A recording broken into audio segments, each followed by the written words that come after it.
அனைவருக்கும் வைஷ்ணவிகளுக்கும் தண்டவாட் பிரணாம். இந்த வாய்ப்பு கொடுத்த his grace Sundara Murari Dasa Prabhuji, grace Sadanandri Mataji, Vivek பிரபுஜிக்கு கோடி நன்றிகள் சொல்லிக்கிறேன். இன்றைக்கி வந்து 3.12 வேர்ஸ் பார்க்குறோம். இஷ்டான் போகான் இவோ தேவா, இஷ்டான் போகான் இவோ தேவா, दास्यन्ते यज्ञभाविता, दास्यन्ते यज्ञभाविता, तैर्दत्तान् अप्रदायैभ्यो, तैर्दत्तान् अप्रदायैभ्यो, यो भुङ्क्तेस्तेन एव स, यो भुङ्क्तेस्तेन एव च. In charge of the various necessities of life, the demigods, being satisfied by the performance of yajna, will supply all necessities to you. But he who enjoys such gifts without offering them to the demigods in return is certainly a thief.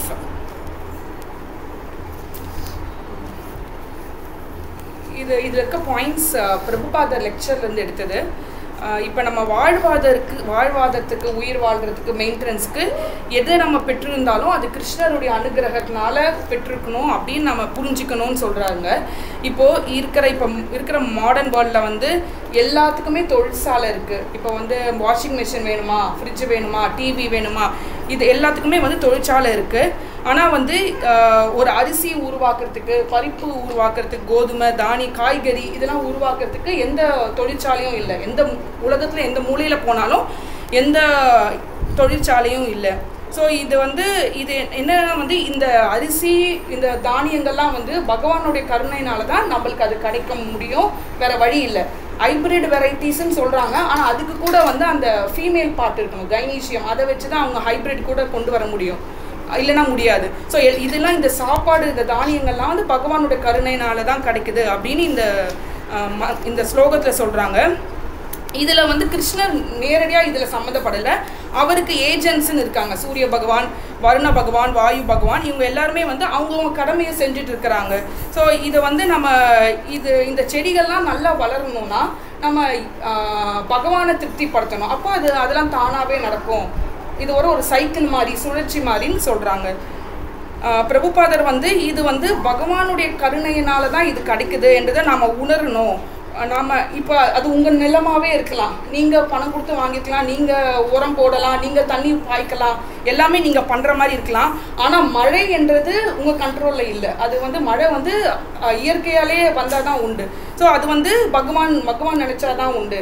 இந்த இடத்துல வந்து மழை வர வைக்க என்ன வழின்னு பார்த்தீங்கன்னா, இந்த கலியுகத்தில் ஹரிநாம சங்கீர்த்தன யஜ்யம், வீட்டில் வந்து ஹரிநாம நம்ம சாண்டிங் பண்ணுறது, ஹரே கிருஷ்ணா மகாமந்திரம் சாண்டிங் பண்ணுறது, குடும்பத்தோட அந்த மாதிரி பண்ணுறது வந்து அதுவே ஒரு யஜ்யம் தான் இந்த கலியுகத்தில். அதுதான் வந்து கலியுகத்தில் சூட்டபிள்னு சொல்கிறாங்க. அவங்கவுங்க செய்கிற சாண்டிங்கை ஒழுங்காக பண்ணாலே அப்போ வந்து நம்மளுக்கு வேண்டியது எல்லாமே கிடச்சிரும் குடும்பத்தில் அப்படின்னு சொல்கிறாங்க. இப்போ இதில் வந்து இந்த மாதிரி மழை மூலமாக தானியங்கள் வந்து பகவானுக்கு நம்ம வந்து கிடைக்கிறத வந்து நிவேதனம் அவருக்கு ஆஃபர் பண்ணிவிட்டு அதுக்கப்புறமா நம்ம சாப்பிட்றது, அது ஒரு யக்னம்னு சொல்கிறாங்க. சாண்டிங் பண்ணுறது ஒரு யக்னம், அவருக்கு ஆஃபர் பண்ணி நம்ம பண்ணுறது எல்லாத்தையுமே அவருக்கு ஆஃபர் பண்ணி சாப்பிட்றது, அது ஒரு யக்ஞம். இந்த மாதிரி கிருஷ்ணர்கிட்ட எல்லாத்தையுமே சம்பந்தப்படுத்தி செய்ய சொல்கிறாங்க பிரபுபாதர். ஒரு லெக்சரில் வந்து பிரபுபாதர் என்ன சொல்வார்னா, 1942 பெங்காலில் வந்து ஒரு பஞ்சம் வருங்களாம், இனம் அறியாத ஒரு பஞ்சம். அதில் என்னென்னா விலையுறந்த அரிசி வந்து அந்த கேட்டகரி அரிசியை வந்து யாராலையும் வாங்க முடியாத அளவுக்கு ரேட் அதிகமாகிடுமா. ஸோ அதனால் என்னாச்சுன்னா நிறைய மக்கள் வந்து பஞ்சத்தில் கஷ்டப்பட்டாங்களாம். ஆனால் வந்து பிரபுபாதர் குடும்பத்தில் 10 பேர் இருந்தாங்களாம். அவர் ஒய்ஃபு, அவருக்கு 5 பசங்க நினைக்கிறேன், 3 பசங்க 2 பொண்ணு, 5 பசங்க, அப்புறம் 2 வேலையாட்கள்லாம் இருப்பாங்க. 10 பேருக்கு வந்து வேண்டிய அரிசி அவர் வாங்குற அளவுக்கு பணமும் இருந்துதான். அவர் குடும்பத்தை அவர் நல்லா மெயின்டெனன்ஸ் பண்ண முடிஞ்சுதான். அவர் வந்து அவருக்கு இந்த பக்தியில் ஈடுபட்ட ஒவ்வொருத்தவங்க வீட்லேயும் போய் விசாரிச்சாராம், நீங்கள் எப்படி இந்த பஞ்சத்தில் உங்களால் வாழ முடியுதா, உங்களுக்கு வாழ்வாதம் எதுவும் இது பண்ணலையா, எல்லாரும் நல்லா இருக்கிறாங்க, மேனேஜ் பண்ண முடியுது. அவர் வந்து கிராமத்துலேயும் ஒவ்வொரு வீட்லேயும் போய் விசாரிச்சாருங்களா. அந்த பஞ்சத்தினால அவங்க யாருமே எதுவுமே பாதிக்கப்படலை. ஸோ பிரபுபாத் என்ன சொல்கிறாருன்னா, பக்தி சேவையில் நீ ஒரு துளி ஏதாவது நீ பங்கேற்றினாலும் உனக்கு வேண்டியது எல்லாமே தானாக வரும். உனக்கு தண்ணி வேணுமா, கேன் வாட்டர் வந்துடும், நீ கேட்கறதுக்கு முன்னாடியே வந்துடலாம். இல்லை உனக்கு சாப்பாடு வேணுமா உடனே வந்துடும், உனக்கு சாப்பாடு பசி எடுக்குதா உனக்கு எல்லாம் ரெடியாக இருக்கும். வீட்டில் ஏதாவது ஒரு ஏஜென்ட் அது இது வந்து பகவானுடைய ஏஜென்ட்ஸ் வந்து செஞ்சுருவாங்க அப்படின்னு சொல்கிறாங்க. இந்த அதான் இந்த இடத்துல வந்து பக்தி யோகத்தில் ஈடுபடுறதுடைய முக்கியத்துவம் சொல்கிறாரு. ஒரு சின்ன அளவு நீ வந்து முயற்சி செய்தால் கூட அதுக்கு வந்து அதுக்கு மிகப்பெரிய பலன் இருக்குது. அதுக்கு நீ மெனக்கிட வேண்டிய அவசியம் இல்லை எந்த பௌதிக தேவைக்கும். இவர் வந்து மகாராஜா யுதிஷ்டருடைய அரசாட்சி எப்படி இருந்தது அதை வந்து ஒரு எடுத்துக்காட்டாக சொன்னார். அவருடைய காலத்தில் பார்த்தீங்கன்னா அவர் கிருஷ்ணரை நோக்கி நிறைய யஜ்ஞங்கள் பண்ணுவாராம். ஸோ அதனால் வந்து இயற்கை வந்து ரொம்ப அபரிவிதமாக எல்லாத்தையுமே கொடுத்துட்டு இருந்தது அப்படின்னு சொல்கிறாங்க. எல்லாமே நல்லா நடந்துட்டு இருந்ததுங்களாம். அதனால் வந்து ஹரிநாம சங்கீர்த்தனம் வந்து இந்த கலியுகத்தில் செய்கிறது ரொம்ப சிறப்பு. நம்ம பகவானுடைய ஏஜென்ட்ஸ் முகவர்கள் சொல்லுவாங்க, இந்த சூரிய பகவான் எல்லாம் திருப்தி அடைஞ்சாங்கன்னா நம்மளுக்கு எல்லாமே கிடைக்கும் அப்படின்னு சொல்கிறாங்க.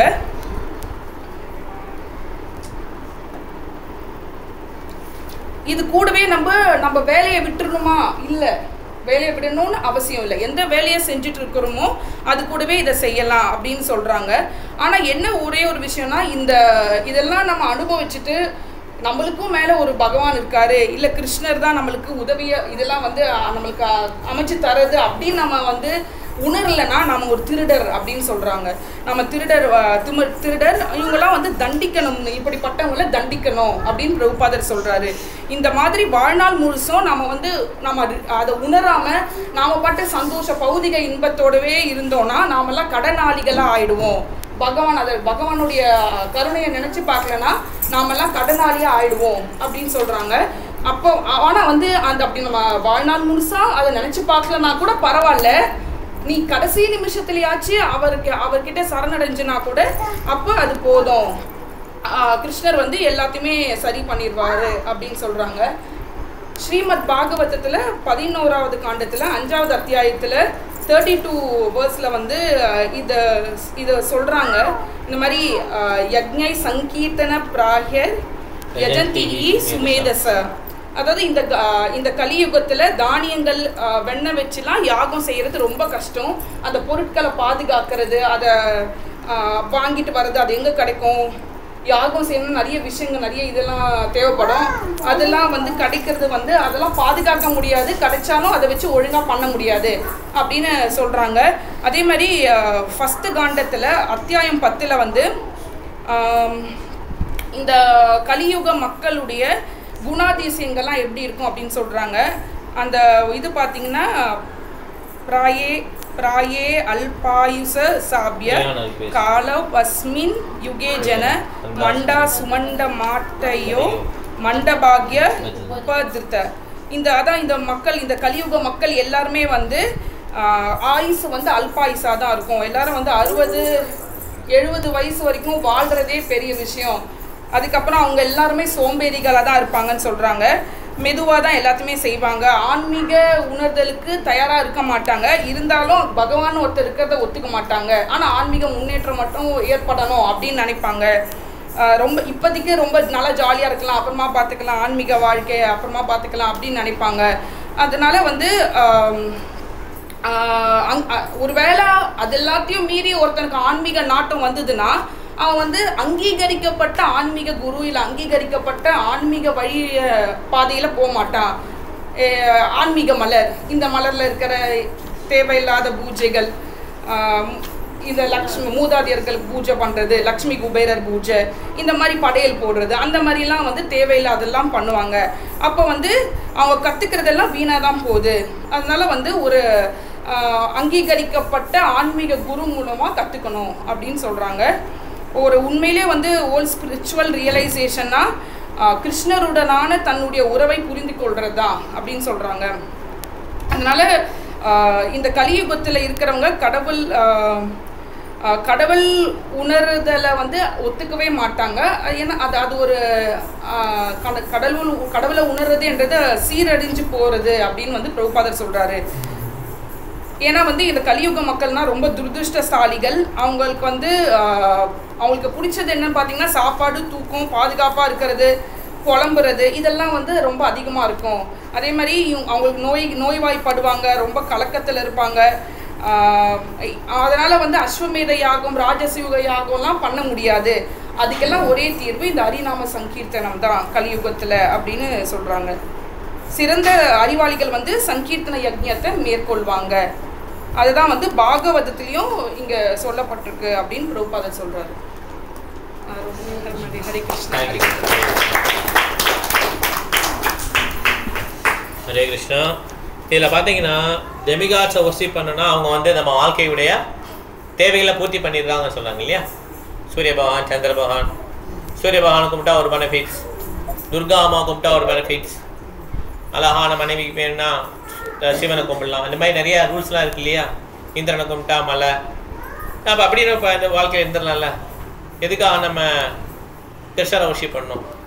என்னோட கேள்வி என்னென்னா, ஒரு டெமிகார்டுக்கு ஒரு பணி இருக்கு இல்லையா. இப்போ டெமிகார்டை பார்த்து கும்பிட்டு எனக்கு இந்த மாதிரி சூரிய பகவானே உன்னை நம்பி வந்துட்டேன், என்னுடைய பார்த்துக்கோங்க எங்கள் பசங்களாம் நல்லா கண்ணில் நல்லா ஆரோக்கியமாக இருக்கணும், இந்திர பகவானே என் வயலுக்கு நல்லா மழை பெய்யணும், வர பகவானே அப்படின்னு சொல்லி எல்லாம் ப்ரே பண்ணிக்கலாம்ல. நாம் எதுக்காக அந்த மாதிரி டெமிகார்டை வர்ஷிப் பண்ணக்கூடாது? ஒருத்தர் கேட்குறாரு, நீ கிருஷ்ணன் வர்ஷிப் பண்ண ஓகே, நான் என்ன பண்ணுறேன் டெமிகார்டை வர்ஷிப் பண்ண. அது போட்டிருக்கீங்களா, பகவத்கீதையில் போட்டிருக்குல்ல. டெமிகார்ட்ஸ்லாம் வந்து அந்த வாழ்க்கைக்கு தேவையான வழங்குறாங்கன்னு சொல்லி போட்டிருக்குல்ல. அப்போ நான் டெமிகார்ட்ஸே வர்ஷிப் பண்ணிட்டு போகிறேன், என்ன பிரச்சனை?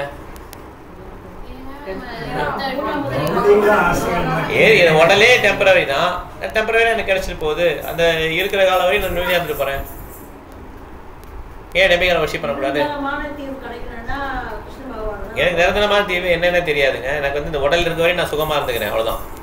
இந்த உடல் இருக்க வரையும் சுகமாக இருந்துக்கிறேன், அதுக்கு நான் டெமிகார்டை வர்ஷிப் பண்ணிக்கிறேன், நான் போகிறேன், அவ்வளோதான். அதை பற்றி அவர் யோசிக்கல. அவர் கேட்குறதுலாம் இந்த உலகத்தை இந்த உடலுக்கு நல்லா சுகமாக தான் இருக்கேன், என்ன பிரச்சனை? அது அவருக்கு புரிய வைக்க மாதிரி சொல்லணும். அப்போ என்ன? ஆமாம், அப்போ என்ன சொல்கிறது அவங்களுக்கு புரியுதா? கொஸ்டின் புரிஞ்சுதா? சொல்லுங்க.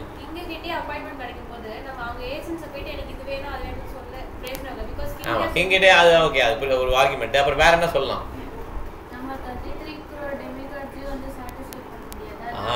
அதுதான் கரெக்டான ஆன்சர். அக்ஷய மாதா சொன்னது கரெக்டான ஆன்சர். என்னன்னா, ஒரு தேவதனை திருப்திப்படுத்திடலாம். அந்த 33 கோடி தேவர்கள் இருக்காங்க, கண்ணை எமிக்கிறது கூட ஒரு தேவதை இருக்கான். 33 கோடியும் திருப்திப்படுத்த முடியுமா?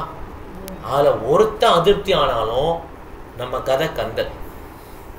தக்ஷன் வந்து பெரிய யஜ்ஞம் பண்றான், எல்லா தேவர்களும் மகிழ்ச்சி ஆயிட்டாங்க, ஒரே ஒரு தேவர் மகிழ்ச்சியா இல்லை.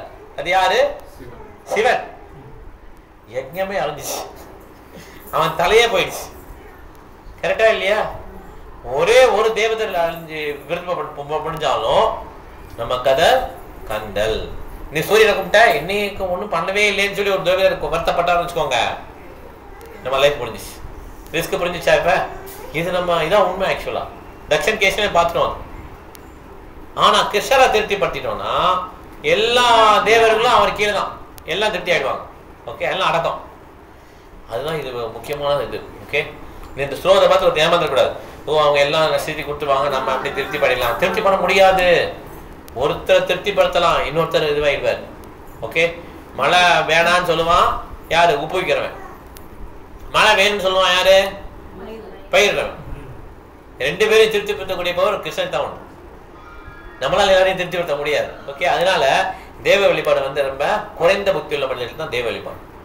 ஓகே, உண்மையிலேயே உண்மையான புத்திசாலிங்க மாதாஜி சொன்ன மாதிரி சங்கீத பண்ணுவாங்க. ஓகே, ஹரே கிருஷ்ணா. முடிச்சுக்கலாம் இதோட. இப்போ இன்னைக்கு வந்து நம்ம யாரெல்லாம் ப்ரெசென்ட் பண்ணாங்களோ நல்லா ப்ரெசென்ட் பண்ணாங்க, கிளாப் பண்ணலாம் விட்டோம். ஹரே கிருஷ்ணா, ஹரே கிருஷ்ணா. ஸோ இப்போ இங்கே இருக்கிற வைஷ்ணவர்களும் ஆன்லைன் இருக்கிற வைஷ்ணவர்களும் வைஷ்ணவ பண்ணாங்க சொல்லலாம். வாஞ்சா கல்பதருபஷ்ய கிருபா சந்தர்பஹேவ ச பரிதானா பாவனேப்யா வைஷ்ணவேப்யா நமோ நமः. Hare Krishna. Thank you very much. Hari போல். ஹரே கிருஷ்ணா. ஹரே கிருஷ்ணா. ஹரே கிருஷ்ணா. ஹரே கிருஷ்ணா மாதாஜி. ஹரே கிருஷ்ணா. ஹரே கிருஷ்ணா மாதாஜி.